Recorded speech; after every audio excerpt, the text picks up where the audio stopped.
Welcome to Man Does Tech, where I solve the problems you didn't even know you had. You start by confirming essentials. Your Apple Watch is paired to your iPhone, and Garmin Connect is installed and logged in on that same phone. Once done, turn on Bluetooth and location. Make sure background app refresh for Garmin Connect is enabled. You also need the latest iOS and watchOS.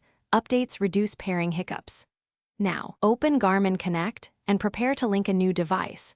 This is the moment you begin the sync process, so the apps can discover each other. You will now add the device inside Garmin Connect. Tap More, choose Garmin Devices, then Add Device. Once done, watch for prompts that ask you to allow access to health and motion. Grant these so Garmin can read workouts, otherwise, sync fails. If the watch doesn't appear, toggle Bluetooth off and on and reopen Garmin Connect.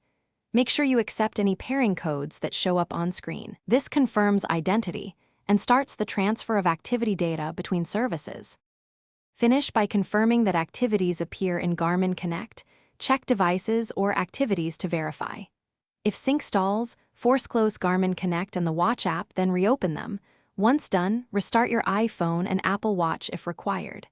Make sure health permissions remain enabled. If not, revoke and re-grant them in iPhone settings to reset access. As a key troubleshooting tip, if nothing syncs, unpair and repair the Apple Watch, and then repeat the Garmin Add Device.